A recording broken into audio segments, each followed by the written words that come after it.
Welcome to The Explainer.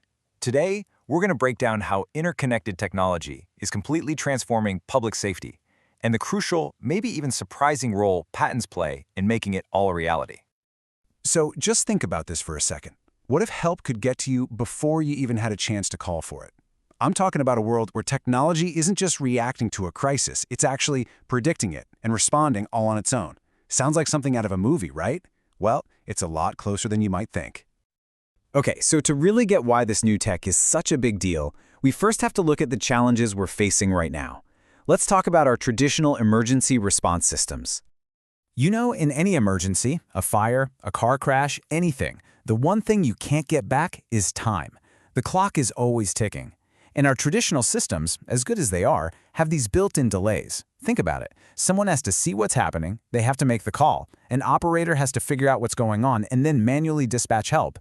Every single one of those steps, that's seconds, maybe even minutes, just slipping away when they matter most. All right, so now for the exciting part. Let's look at how this huge network of connected devices, what we call the Internet of Things, or IoT, is about to flip the script entirely. And this really shows you the difference, right? It's a huge shift. We're moving away from a system that just reacts to a problem to one that's proactive and totally driven by data. So instead of waiting for a phone call, the system gets information instantly, in real time. Instead of a person having to coordinate everything by hand, alerts and dispatch can just happen automatically. I mean, it's a totally different way of thinking about emergencies. Okay, let's make this real. Picture this. Someone's wearing a smartwatch, and it detects a serious fall. The watch doesn't just know they fell. It instantly sends their exact location and their vital signs straight to the paramedics. All of this happens automatically, before that person can even think about reaching for a phone. That is the power of IoT in emergency medicine. It's a game changer. And what's so cool about this is that it's not just about personal gadgets. The entire city itself kind of becomes a first responder. You've got traffic lights that automatically clear a path for an ambulance, turning green street by street. You've got sensors on a bridge that can warn engineers about stress points long before it becomes a catastrophe. The whole city, it transforms into this living, breathing safety network. So all these amazing ideas are out there. But, a great idea is one thing. How do we make sure these life-saving inventions actually get made and out into the world where they can help people? Well, that's where something called intellectual property steps in.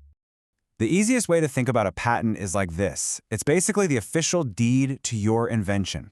It says, hey, this idea is mine. And that protection is so important. It gives inventors the confidence to pour their time, their money, their energy into developing something because they know someone else can't just come along and copy it. Especially for this kind of critical tech, that protection is what makes it possible to go from a sketch on a napkin to a real device that saves lives.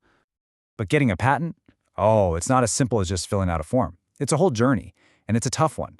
You have to prove, without a doubt, that your idea is brand new, that it's useful, and that it's not just some obvious little tweak on something that already exists. That involves a ton of research, what they call a prior art search, to make sure nobody's had the same idea. Then you have to write this super detailed application to convince the patent office, yep, this is special, this deserves to be protected. And you can imagine, in a field like IoT that's moving at lightning speed, that is a massive challenge. There are so many new ideas popping up every day. So innovators really have to dig deep and show exactly what makes their thing different and special in a super crowded space. It's all about proving you've made a real leap forward, not just a tiny little hop. Okay, so let's look to the future. Where is all this tech taking us? What's the next big wave of public safety going to look like? What's just over the horizon? Well, the first huge trend is pretty simple to grasp. It's about making these systems not just connected, but actually smart. We're basically adding a brain to this whole network of sensors. And here's where it gets really mind-blowing. The revolutionary part is that we're moving from just responding to problems to actually preventing them. So for example, an AI could be analyzing all this data in real time. Things like how crowds are moving after a concert, weird traffic jams, even what people are saying on social media. And it could predict, hey, trouble might be brewing over here. This allows authorities to step in and de-escalate a situation before it even starts. It's all about getting way out in front of the problem. All right, trend number 2, we're taking all this tech and we're sending it airborne.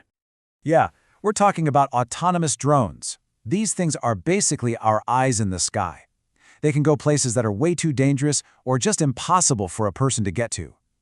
Think about finding a lost hiker in a huge forest. or getting a live video feed of a wildfire.